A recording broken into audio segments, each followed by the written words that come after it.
Hey, true believers. Chris Mack coming at you with an action figure that I'm so happy that I decided to pick up. Today we are going over the Marvel Legends Retro Vintage Collection Wave Rogue. I initially, when I saw this, did not want to pick it up because I'd spent forever finally getting the Juggernaut Wave one, which we will eventually go over. But what finally did it for me with this one is it was on sale. So what can I say? That's the Ferengi American in me talking, and I'm glad that I did. This thing is a beautiful piece. And if you guys do want to pick this up, it is a Target exclusive. So I'd say first and foremost, check with your local comic shop, see if anybody's traded it in. If not, you can check out Target's website. And it's also available at the time of this recording at DMW All Things Marvel. And they're kind of a cool place. They sell loose pieces if you guys just want like the head sculpt or accessories. So I'd say check them out too. And as you can see, I love how this these retro waves, they have the old school card look from the original Toy Biz line. And man, I feel so old because I remember actually picking those figures up for I think like $5 at Walmart way back in the 90s, and you'd hide them behind like the diapers and stuff, so if you didn't have enough, you can come back and get it later in the day, which is not so much the case anymore. And of course, I love how it says the Uncanny X Men, has the little logo of all the figures there, has the old school Marvel Comics look there, power absorption, there's nothing there on the side. Come around to the back, and this is how the old figures look. They'd have the kind of the black and white look there. They'd have the figures from the wave on this side, which they just do the product shot here. Then they have a read-up, which I will get a close-up so you can look at it at your convenience. Come back around this way, nothing there, and nothing on the bottom because it's just a carded figure, which looks beautiful in and of itself. So with that said, let's get Rogue out of the packaging and get a closer look at her. And here's Rogue out of the packaging, and just getting her into a flying stance like this just looks absolutely gorgeous. This screams 90s X-Men, especially with her bomber jacket that she always rocked. This is definitely one of the more memorable looks for Rogue, other than her initial one when she joined the X-Men. She kind of had the green outfit with the hood, which a lot of new creators have utilized, but this is just the look that everyone will always remember her for, primarily for the animated series. So even though this looks a lot like the Juggernaut Build-A-Figure Wave one, I'm glad they re-released it because they did some good things, and there's still some irritating stuff as well. So with that said, let's get her off the stand and get a closer look at what I'm talking about. Hailing from Caldecott County, Mississippi, Anna Marie, aka Rogue, was first introduced in Avengers Annual number 10 from August of 1981. Before we go into that, her power set is that her initial, power set is that she can absorb the powers of other mutants. And that kind of remained true both in the X-Men movies when Rogue was portrayed by Anna Paquin, and also Rogue kind of stayed that way as well in the Ultimate comic. She didn't go and expand and flourish like she does here in the main continuity. And what I mean by that is in Avengers Annual number 10, she absorbs the powers of Carol Danvers almost to the point of death. That's how Rogue was able to permanently gain super strength and flight. Believe it or not, she was originally a part of the Brotherhood of Evil Mutants under Mystique and Destiny. Now, because of what she did to Carol during the Claremont era, Carol's persona eventually kind of like fights for dominance in Rogue, and that happens a lot where Rogue will kind of go into a coma and Carol will come back and just kind of move in Rogue's body, and she can't stand it. She joins the X-Men, Uncanny X Men 171 from April 1983, fearing for her own sanity because of what happened in Avengers Annual and how Carol's fighting for dominance in her own mind. Her early backstory was revealed in Classic X-Men number 44 from February 1990. This was a reprint of X-Men 138, which was the death of Phoenix, but the classic books had additional backstories included. This particular issue had Rogue's, and it shows how she willingly joins Mystique after hurting the boy she loved, whose name was Cody. Now, continue reading Chris Claremont's X-Men to see how Rogue just grew to be the character that we all know and love. So with that said, let's look at the accessories that this particular figure comes with. Now, she comes with 2 fist hands, which I'm thankful for because Rogue having the Ms. Marvel's strength, she's able to punch and bend things just like Superman. So I'm glad that they gave her those. And then, of course, with these, she has her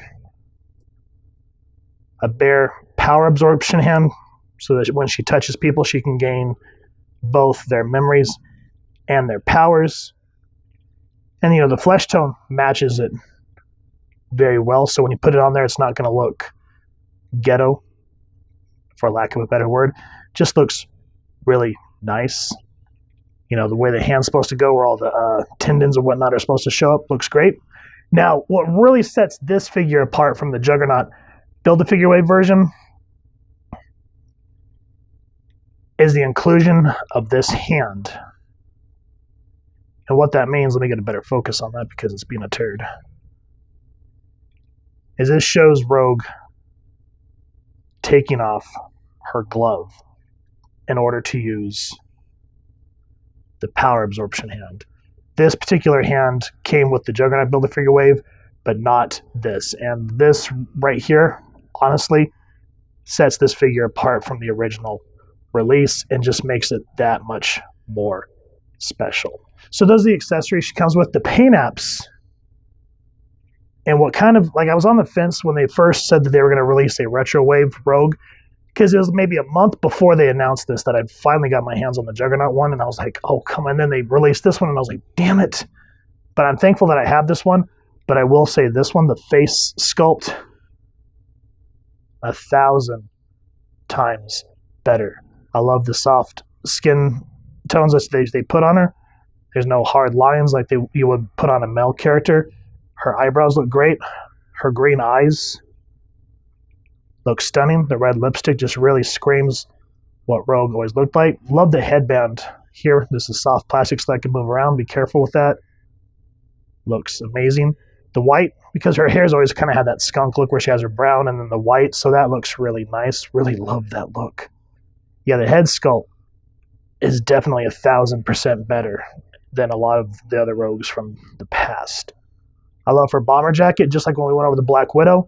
Everyone in the 90s had a bomber jacket, except, Natasha's had an Avengers. This one has the X. And then Scott had one, which I will go over when we do the Love Triangle 3-pack, and that's a whole other thing. The X on her jumpsuit looks great. Body mold looks excellent. Love the soft plastic belt. I like how it just kind of hangs there on her hip. Of course, the X Men logo there, and then, of course, there was always pouches in the 90s. The green and yellow look amazing. I'm glad that they made her cuffs loose, so when you take off the hand to put the hand that's holding the loose glove, you just leave that there, and then when you want to put the power absorption hand on, you just take the cuff off to make it look like she's actually pulled the whole glove off, so I'm glad that that's loose on there. That's a very welcome addition.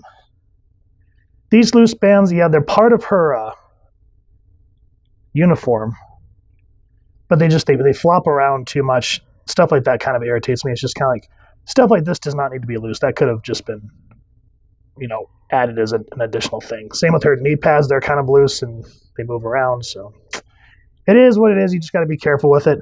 Her boots look great. Again, that's what they looked like back in the day. My only gripe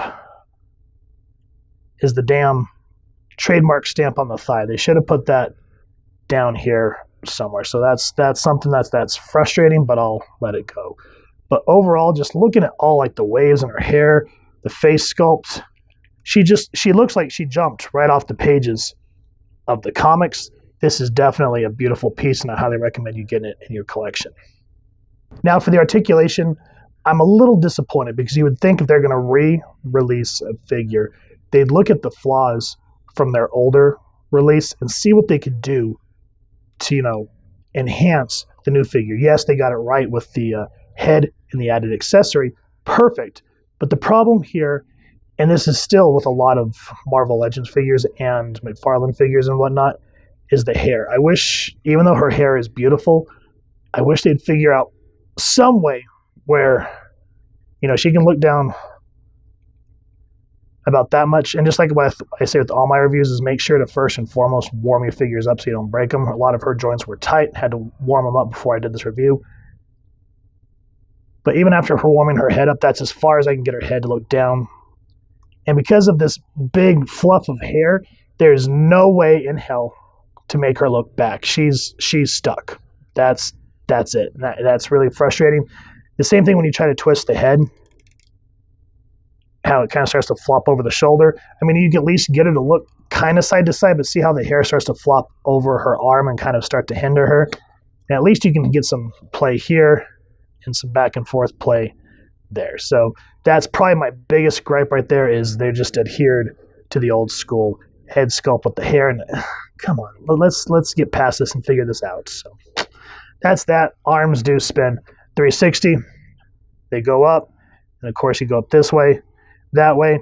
Arms go up to a 90-degree angle, so almost double jointed, so looks good that way. Hand does spin 360. Hand go up, hand go down. She doesn't have an ab crunch, but she does have a torso crunch at the solar plex, so she can go down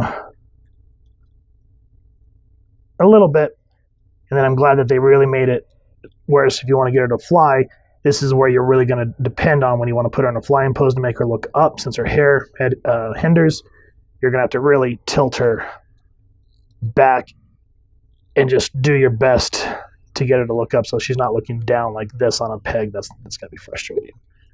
Legs go out this much. She does have an upper thigh cut there. Double jointed knees, thankfully. Foot go down, foot go up. And she has ankle pivots. And of course, the torso can spin that way. So you get a decent range of motion, but I'm disappointed that the head is hindered.